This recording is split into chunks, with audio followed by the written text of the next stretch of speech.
Hello friends, 5 का पंचनामा मतलब आज हम करने वाले रीजनिंग के 5 क्वेश्चन का पंचनामा। तो फ्रेंड्स, पहला क्वेश्चन आपको दिखा रखा है स्क्रीन पे, स्टेटमेंट और कंक्लूजन का है। ये कथन निष्कर्ष लॉजिकल रीजनिंग से रिलेटेड है और ये IAS RS में काफ़ी पूछे जाते हैं, अदर एग्जाम्स में भी आजकल आने लग गए। तो कंसेप्ट क्या रहेगा कि कथन को सच मानते हुए आपको निष्कर्ष निकालने कि निष्कर्ष सही है कि गलत है। तो देखिएगा, पहला कथन बोल रहा है कि मेरी ने कहा एन और मेरे पास बिल्लियां हैं। तो मेरी नाम की एक लड़की है और ये क्या कहती है, एन, ये भी एक लड़की है और ये क्या बोल रही है कि दोनों के पास बिल्लियां हैं। ठीक है, तो पहला कथन तो आपको ये कहता है, तो सच मानना है। दूसरे कथन पे पढ़ते हैं। एन ने कहा मेरे पास बिल्ली नहीं है। एन लड़की क्या है, ये बोल रही मेरे पास जो है वो बिल्लियां, कैट नहीं है। तीसरे कथन में बोल रहा है कि मेरी हमेशा सत्य बोलती है। मेरी नाम की लड़की जो है वो बेचारी हमेशा सच बोलती है। ठीक है, लेकिन एन कभी कभी झूठ बोल देती है। तो एन तो क्या है, बाकी लड़कियों की तरह है जो मोस्ट ऑफ टाइम झूठ बोल देती है, लेकिन मेरी क्या है, हमेशा सच बोलती है। तो ऐसी लड़कियां क्या बहुत कम मिलती है। अब देखिएगा, निष्कर्ष की तरफ बढ़ते हैं। निष्कर्ष क्या बोलता है कि एन के पास एक बिल्ली है।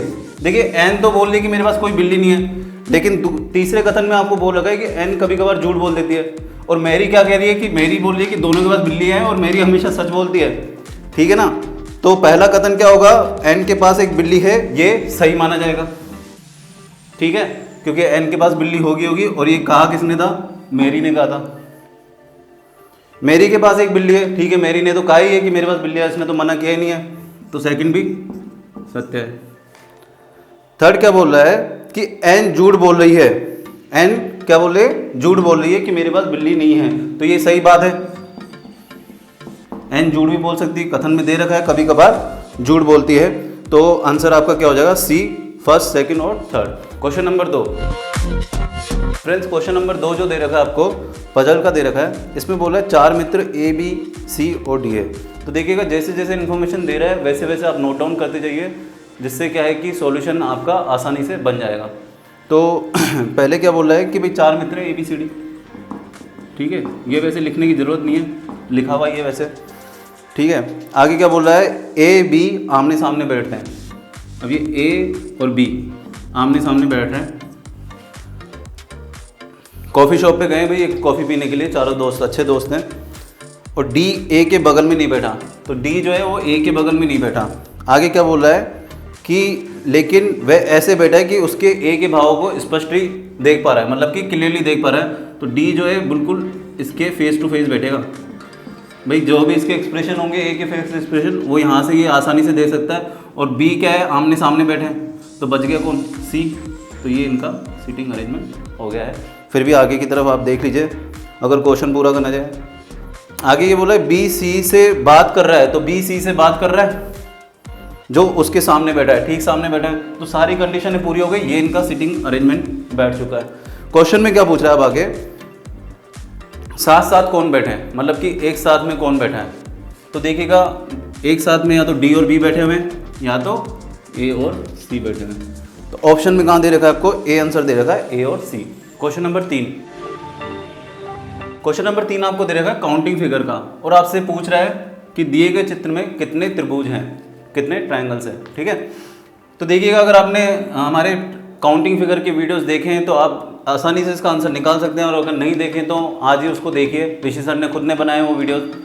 देखिएगा, इस तरीके से स्क्वायर बना हुआ है, और यहाँ पे अगर मैं नोट डाउन करूँ 1 2 3 4, ठीक है, तो 4 और ये 4 हो गए, और इसका दुगना कर दो तो अंदर वाले में से निकलेंगे आपके 8 ट्रायंगल। ठीक है, ये एक ट्रिक है, आप अगर वीडियो देखेंगे तो आपको समझ में आ जाएगा। और अब बात करते हैं अदर की। तो ये 8 के बाद ये 9 10 11 और ये 12। ठीक है, 12 तक हम पहुंच गए। बच रहे कौन से, ये वाले ट्रायंगल जो आउटसाइड में बने हुए। तो ये कितना हो गया, 13 14 15 और 16। तो टोटल ट्रायंगल कितने हैं आपके, 16। क्वेश्चन नंबर 4, 14 नंबर क्वेश्चन आपको स्क्रीन पे दिखा रखा है, एनालॉजी से रिलेटेड है, और इसमें आपको बोल रखा है हृदय का संबंध किससे, हृदय विशेषज्ञ का। हार्ट का रिलेशन किससे आ रहा है, कार्डियोलॉजिस्ट से। तो ब्रेन का किससे होगा, तो ब्रेन का देखिए ऑप्शन आपको दे रखा है सी में, न्यूरोलॉजिस्ट, तंत्रिका वैज्ञानिक। Friends, question number 5, question number 5 में आपको देखिए रामायण का कोड दे रखा है। क्वेश्चन में अगर आप पढ़ेंगे रामायण का कोड क्या दे रखा है, BOBZBNBS। आपसे पूछा है ग्रंथ का कोड क्या होगा। थोड़ा सा टिपिकल है लेकिन माइंड लगाएंगे तो आसानी से हो जाएगा। वर्ड टू वर्ड अगर आपने कोडिंग पढ़ी है तो देखिएगा उल्टी कोडिंग चल रही है इसमें। यहाँ से अगर मैं यहाँ करूँ तो +1 हो जाएगा क्योंकि A 1 पे आता है और B 2 पे आता है। N से अगर मैं O की तरफ चलूँ तो भी +1 हो जाएगा, ठीक है। A से वापस मैं यहाँ पे चलूँ B पे तो भी +1 हो जाएगा। ये 14 पे है, ये 15 पे और ये 1 पे, ये 2 पे। इसी प्रकार से ये पूरी सीरीज इस तरीके से चल रही है। Y किस पे आता है 25 पे और +1 कर दूँ तो ये Z आ गया आपके 26 पे। A आपके 1 पे, B भी आ गया 2 पे, ठीक है। और ग्रंथ की अगर बात करें अपन तो ग्रंथ में देखिएगा H में +1 करूँ तो +1 I। देखिएगा फ्रेंड्स, अगर इस तरीके से क्वेश्चन आपको दिखाई दे रहा है तो कई बार आप ऑप्शन का भी सपोर्ट ले सकते हैं। आपको पूरा नहीं करना पड़ेगा क्योंकि एग्जाम्स में इतना टाइम नहीं होता है कि हम पूरे को सॉल्व करें, ठीक है।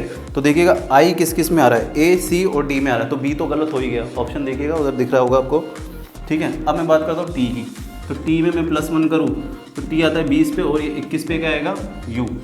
तो IU देखिएगा किस किस में दिख रहा है, C और D में, तो A भी गलत हो गया, ठीक है।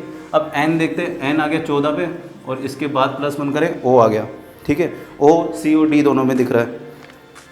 A के बाद में +1 करूं तो B आ जाता है। अब देखिए 4 तक ही निकाला है मैंने और चारों ही आपको मिल रहे हैं C में, तो बचे में मेरे को 2 निकालने नहीं पड़े, आंसर C हो ही जाएगा।